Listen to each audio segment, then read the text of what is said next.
Our last presentation of this session is by Heidi Feldmen. Heidi is the Ballinger Swindells Endowed Chair in Pediatrics. She is a developmental and behavioral pediatrician, one of this country's experts in this field. She has a passion for children who have developmental disabilities and has a very robust research effort. Her focus is on really what she's described as the long shadow of preterm birth. And in particular, her interests are in language development in preterm babies and in cognition. And she's going to talk to us about that this afternoon. Heidi. Thank you. Good afternoon. So imagine, if you will, a 35-year-old woman pregnant for the first time. Maybe this is your partner, maybe your daughter, maybe a really good friend. And everything has been going very well, and she goes in for a scheduled 28-week obstetrical visit. And to her surprise and her doctor's surprise, her blood pressure is extraordinarily high. And he sends her for emergency blood work. And the signs in the blood work are that she is developing a life-threatening complication of pregnancy. And so within 24 hours, before she's looked at the specs on the stroller that she wants to buy, before she's painted the nursery or interviewed the people at the daycare center, and certainly before she's read any books on lactation, she's the mother of a child. Now, it's not the strapping 7.5-pound, 20-inch baby boy that she had imagined. It's more like a 1-pound, 15-ounce baby boy who's only 14 inches long. And actually doesn't look quite like this picture, looks a little bit more like this picture, and is extremely sick and rushed to a neonatal intensive care unit. So as you've heard from the previous talks, in the old days, this was a fatal situation.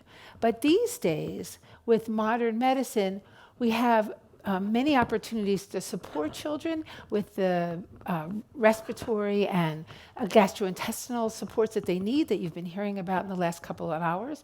And this baby is very likely to go home, and will go home just about the time that he would have been born and go home if everything had gone extremely well. So this gives us great hope, optimism, relief. But it's around the time of discharge that the family learns a couple additional facts. About 10 to 20% of the children who are born at this level of prematurity, more than 2 months early, go on to develop disabling conditions.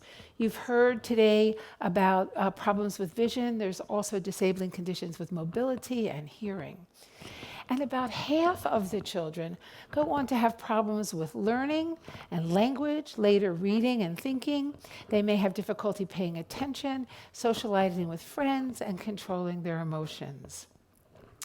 So what we've done clinically for this group, especially in California, is we've put in place high-risk infant follow-up programs, and the children are seen on a regular basis. And my team of pediatricians, psychologists, nurses, social workers, dietitians, and therapists all work together to understand and help individual children and families so that they get the best possible outcome. This group of children has also been the focus of my research for the last 10 years since I've arrived at Stanford.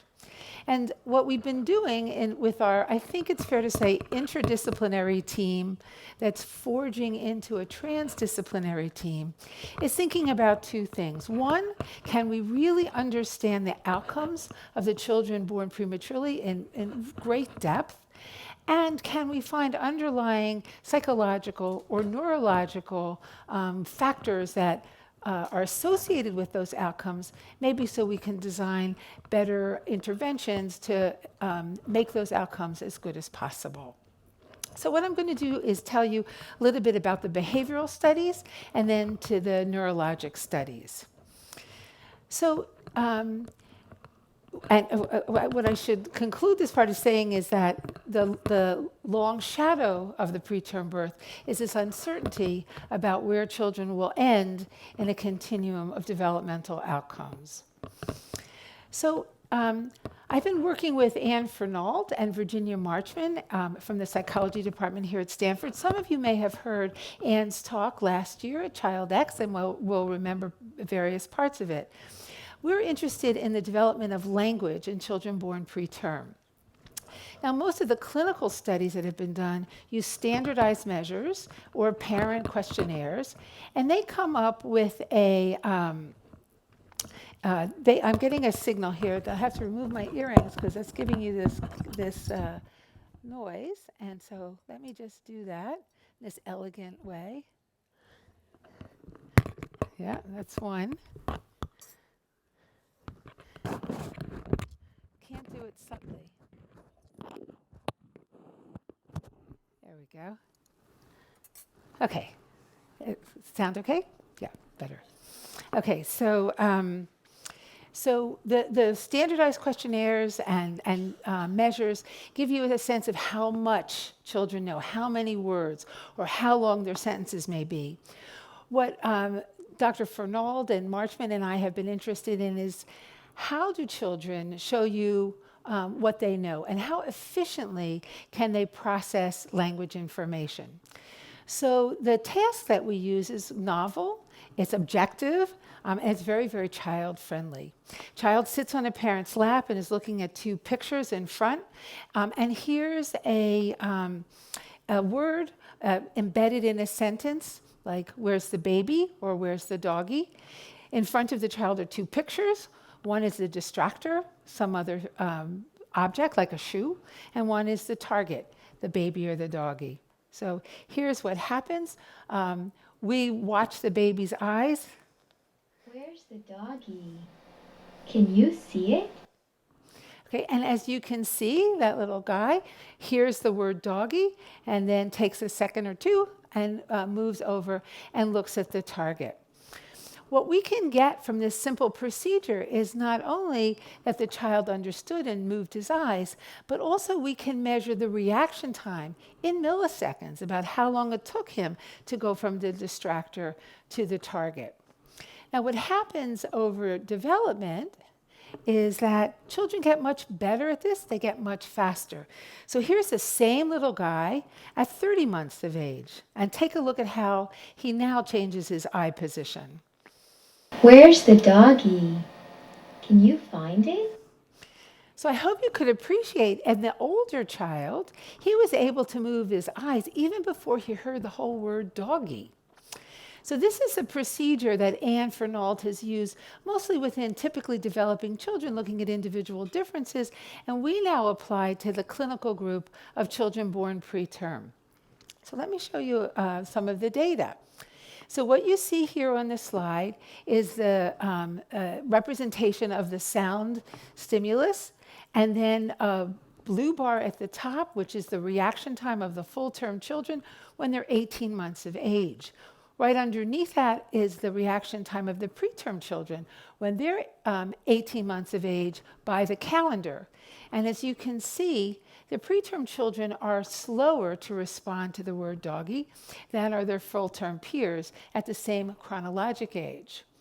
But now if we say, well, maybe we're giving the children who are born prematurely a disadvantage by judging on the basis of chronologic age since their birthday, maybe we should compare them to children based on the age since they were conceived. So that's on average about a 2-month correction. So we've tested full-term children at 16 months of age and then seen how they perform in relation to preterm children at 18 months of age. That's an adjusted age comparison. And as you can see here, with that age adjustment at this age point, the children look rather similar. But as we follow these children longitudinally, we see that the preterm group, represented in blue, can't quite keep up with the full-term group, represented in red. And by the time that they're 24 and 22 months of age, the gap has really grown. Now, you might be thinking, why is it important if the preterm kids take a couple more milliseconds to respond to the term doggy than their full-term peers? Well, what I want you to appreciate is that language is a really fast-paced activity. And maybe you can think back to a time when you were learning a second language and you were still very new in acquiring the vocabulary. You might hear in conversation a word that you recognized, but it was so effortful and inefficient that while you were trying to come to the meaning of that word, you lost the meaning of the entire sentence or of the paragraph. It's the same thing that happens sometimes if we're in a noisy environment, even in our first language. It becomes hard to hear single words, and it erodes our comprehension of the whole conversation. So we think that this is what might be going on for the preterm child, that the processing is inefficient, and that cuts into things like comprehension. And importantly, for children who are 18 and 24 months of age, it also compromises the learning of additional language. So we've put that to the test. We've looked at the individual differences in reaction time at 18 months of age in comparison to the child's vocabulary size at 36 months of age. And what we found was that there was an incredibly strong correlation. It was, for those of you who care, 0.8, which is unheard of in psychological circles. And then we thought, well, maybe that's because there's a lot of intermediaries. Maybe it's because of the socioeconomic status of the child or the child's developmental quotient at 18 months of age. Maybe it relates much better to what the parents report the child knows on a parent questionnaire. So we put all of those factors into a statistical model, and nonetheless, reaction time accounted for a large amount of unique variation in children's scores at 36 months of age. So we think, in fact, speed of processing may be a very important variable that explains differences in the learning rate in children born preterm and full term. There's another finding that I'd like to share with you from this same study and this same general age range, and that is what goes into supporting speed of processing. So Professor Fernald and her team have looked again at typically developing children, and they've compared their performance on this looking while listening task to a full day recording of caregiver input to the child.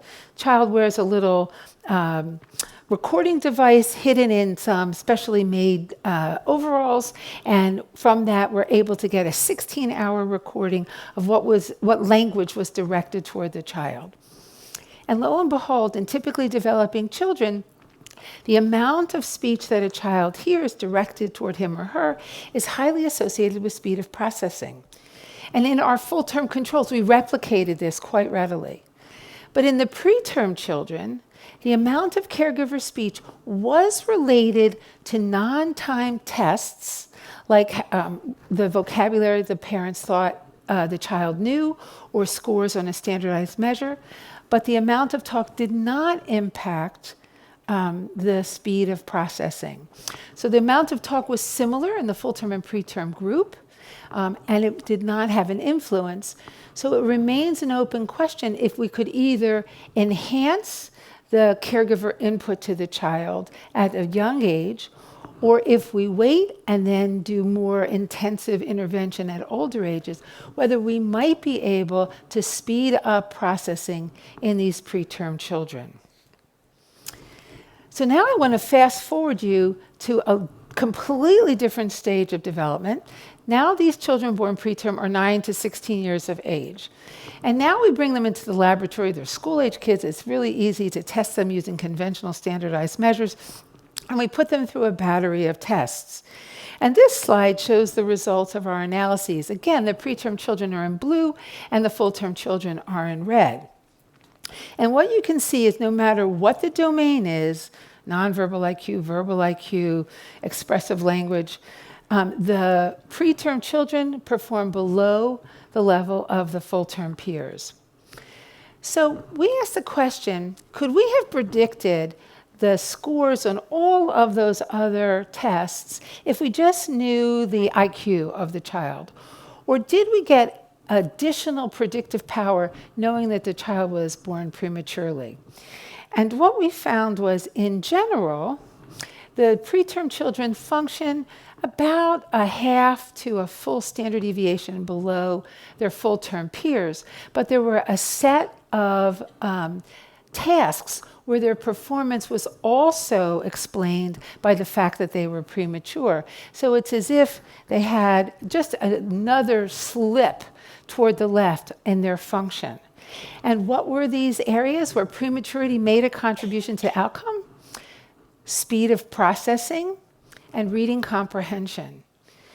So looking at children at a completely different age with a completely different set of maneuvers, we see convergence. That speed of processing might be something that is an important underlying psychological mechanism that explains the differences between preterm and full-term children and variation within the preterm group. So why might this all happen? So we turn to think about the brain. Now, in the brain, there are several components or several compartments, and we got interested in the white matter of the brain and long-term white matter pathways. I'll give you a feel for that, but let's first do a little primer on white matter. So this slide shows a nerve cell or a neuron, and as you can see, there are lots of inputs to a nerve cell, but there's only one major output from the neuron, and that output is the axon. You can think about the nerve cell a little bit like a computer, and the axon a little bit like cables that connect computer to computer or computer to electricity. And as you think about it, if you have a cable, cables work best when they're really highly insulated. And in the nervous system, it's true that the axon is insulated as well, and it's insulated with a substance called myelin, which appears white when you do postmortem examination. And so the white matter of the brain is comprised of the axons that are coated with myelin. The way that the axon gets coated with myelin is there's a particular cell. It's called the oligodendrocyte. That's a mouthful. And it wraps around the axon. Some people think it's sensing the electrical activity in the axon, and it's producing myelin to coat the axon. And now what happens in the nervous system, if you start looking at the bottom right, is that nerve cells and their axons are dispersed, but the axons begin to flow together in what become bundles or fascicles, and then they go throughout the nervous system. So I like to think about the axons a little bit like the interstate highway system. So imagine that you have a processing center here in San Francisco, and you need to send your product to Seattle or to LA. You could use the I-5, and if you need to send your product over to New York City, you're going to use the I-80. So these bundles are like our highway system. So why would we think that these white matter and bundles are in any way connected with prematurity?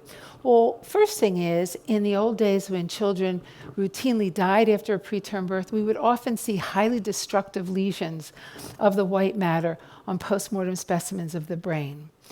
And second of all, animal studies show us that the oligodendrocyte cells, the ones that make the myelin, are particularly vulnerable to hypoxia, low oxygen, and low blood flow, and also something we've been talking about all day, inflammation. And these cells actually die as a result of all these factors. When they repopulate with new precursor cells, those cells don't function normally. So you have both destruction of cells and dysmaturity afterwards, and we think that is responsible for white matter injury. And as Dr. Obradovich was saying, there's a new bronchopulmonary dysplasia. There's also a new kind of white matter injury, whereas in the old days we saw big destructive lesions. Now we can find subtle differences without all of those destructive lesions. So we know from conventional MRI that this is a conventional MRI of a healthy brain, and the white matter, let's see if I can get this to work. The white matter is this area here, so the gray matter is on the borders and the white matter is more internal.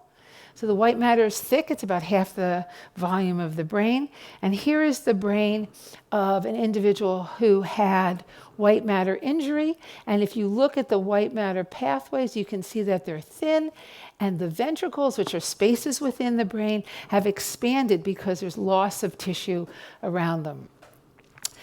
So this was the state of the art about 20 years ago. And then a new kind of imaging came around that's called diffusion imaging. And diffusion imaging is very sensitive to directionality in the brain. So since white matter, like our highway system, is highly directional, diffusion imaging can detect that. And we can make maps of the brain where the measurements of directionality are the things being mapped, and where directionality is high, like across here, the map is white, and where directionality is low, like this watery part of the brain, the map shows black, and the gray is someplace in between. So if we have directionality, we actually have a direction, right? So the I-80 is going east-west, and the I-5 is going north-south. So what we can do on these diffusion maps is we can put in the direction. And here's an example. So if you see red, that means that the direction of the white matter pathway is left to right in the brain. And if you see green, it means the direction of the pathway is from the back of the brain to the front of the brain. And if you see blue, it means it's coming up from the bottom and going toward the top. So this is a red, green, blue map of the entire brain, but now we can drill down and see the principal direction in each little arbitrary cube of the brain. Whoops. And that's reflected in this figure. So here's our whole brain red, green, blue map. And then we go down here, and you can see within each of the little arbitrary voxels of the brain, there's a principal direction. And we can use computer algorithms to create a continuous flow. And that's how we can put together these beautiful pictures of the white matter pathways of the brain. Now, if we want to identify a specific pathway that we think is important, then what we do is we put up a landmark, and we say, where is the main directionality, or two landmarks, where is the main directionality between these landmarks? So if we wanted to say, like, you know, how can we find the I-80, we might put a landmark in San Francisco and a landmark in New York City and say, where is a continuous pathway that goes between San Francisco and New York City? And we can identify specific fiber tracks that way. And here's an example. So the gray are many, many, many of the fiber bundles in the brain. I hope you can see the yellow and green bars represent landmarks. And the red is the uncinate fasciculus, a white matter pathway that goes between those two landmarks. So the uncinate is one of my favorite pathways. You know how you do this research, you get kind of geeky. So it runs from like behind the cheekbone to like above the eyebrow. And it's interesting because it's carrying some information from probably motor centers to emotion centers, but it's also carrying information from areas of the brain that interpret semantics or meanings to areas of the brain that produce language and also help with planning and organization and what we call executive functions. So we think it has quite a role to play. So the next thing that we've done in this way is we've developed some automated ways of finding the fiber tracks and quantifying them. And this is work that was done with Jason Yateman, who started out as a research assistant in my lab, went on to be a grad student with Brian Wandel in psychology, and is now an assistant professor at the University of Washington. And what's cool about this, well, there's two things. One, there's the general method of finding these landmarks and looking for the continuous pathway between the landmarks. But instead of getting just a summary mean value of directionality across that whole pathway, what the method does is it divides the pathway into an arbitrary number of units. Happens to be 30, and gives us a measure of directionality all along the pathway. And then we can do many individuals using the same method and see whether changes in the amount of directionality within specific pathways are constant across individuals or highly variable. And so what we found is that the patterns of directionality within pathways across individuals are very consistent. So in yellow, you can see that yellow track right there. That's our friend the uncinate. And then look over on the right, there's a yellow background on this track here, and that's the changes in the measure of directionality for the uncinate.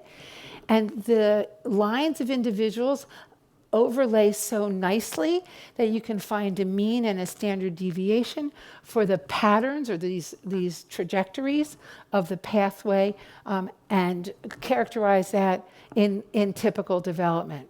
We're really excited about this method because this gives us opportunities to maybe compare clinical cases in real time to norms that we've collected in the past for the various tracts of the brain, and may be very helpful for neurodiagnosis going forward. So now let's go back to our children born preterm.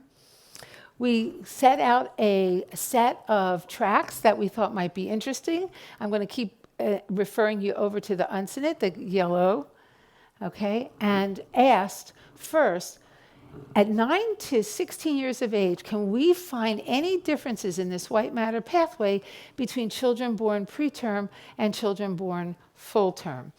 And here's our friend the uncinate. So here's a rendering of the track. And we have analyzed the part that is the colorful sleeve just overlaying the track rendering.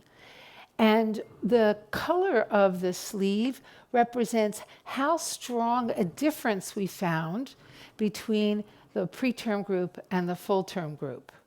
And it's also represented in this figure down below. So the full-term group is in green, the preterm group is in purple, and as you can see in that whole medial half of the uncinate, we find significant group differences between preterms and full terms, even though this is now on average about 11 years to 12 years after the preterm event. So white matter differences have been persistent. Now we want to know, are these white matter differences in any way associated with function? So we take the same values of directionality, but we correlate them with reading scores. And these are the results you see here. So we have the same track rendering in full-term and preterm children. We have the same colorful sleeve, which is the area of the track we've analyzed, but the colors this time represent the degree of association between the reading scores and the measure of directionality. And what you can see in both the full-term group and the preterm group is that there's a strong association of scores with directionality. But you can also see that the direction of the correlation is different.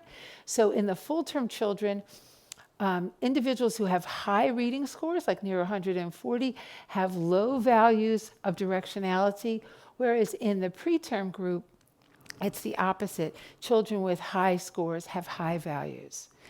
And so what this suggests to us is that there are different pathways to learning to read, different neurobiological pathways, that the preterm group may have started with differences based on the injuries.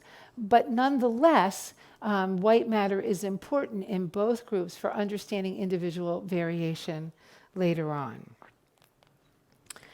So in conclusion, what I've said is that it's important to study the neurodevelopment of children born preterm because they're at such high risk for neurodevelopmental adverse outcomes. That these adverse outcomes may be connected to a few important underlying psychological principles or psychological factors, such as speed of processing, that they have long-term and probably lifelong differences in white matter properties, and that their white matter properties are associated with their functional outcomes. Now, what I want to suggest at the end is that this is not a story that's all about darkness. The sun comes out for most of these children. And there's several ways that we can think about this. First of all, if you ask preterm children when they get to be young adults to rate their quality of life, they rate it really well. And they rate it as well as full-term kids. So they're pleased with their lives as they function. The second thing I want to emphasize is that white matter is actually not a static structure. It's a very dynamic structure, and it's probably very responsive to experiences and particular education. And so the next phase of research in our laboratory is to begin to look at interventions and see whether we can begin to change the pattern of white matter development. And we have several studies. Katie Travis, who's in the audience, is going to start right in the nursery and try and enhance the verbal environment of young children to see if we can get short-term changes in white matter. I work with a young colleague named Irene Lowe who's looking at executive function skills like planning and organizing and seeing whether a computerized intervention can help them to do better planning and also curb any hyperactivity and inattention. And I'm embarking on some studies to see whether we can enhance the language skills of children and make headway with their reading. So with that, I'd like to thank you for your attention, and I ask you to please invite me back in a couple of years, and I'll tell you the results of those interventions. Thank you very much. Thank you, Heidi. Questions for Heidi? We have time for one question. Yes. The question is whether we've looked at multilingual households or bilingual households. And in this study, we have a mix of children. If you're going to do these studies in California, because of the epidemiology of preterm birth in California, you will inevitably have children who have multiple language exposure. We haven't necessarily separated that out in these studies, but we have done some analyses in general of children born preterm, and we see that the multilingual environment does not seem to cause any particular decrement in their language or in their executive function skills. So we're strong supporters of having families use the language with their children that is most comfortable for them and allows them to have the richest and most meaningful social interaction. And we think that the language will take care of itself after that. So I think Heidi has ended on a hopeful note. I know that prematurity, again, is the leading cause of death under 5 years of age worldwide. Clearly, our goal is to prevent preterm birth and avoid these kinds of issues. But there will always be some babies that are born preterm that we will not be able to avoid. And I think this kind of work is going to be extremely important in understanding those disabilities and I think also affecting change. One of the examples you gave me, which I think would be a good example to leave all of them as adults, is that you can actually see such changes on imaging with juggling. That's right. So if you want to see your white matter change, go out and learn juggling. Go out and learn juggling. We're going to take a 15-minute break and then come back. So we'll be roughly on schedule at that point in time. Thank you very much.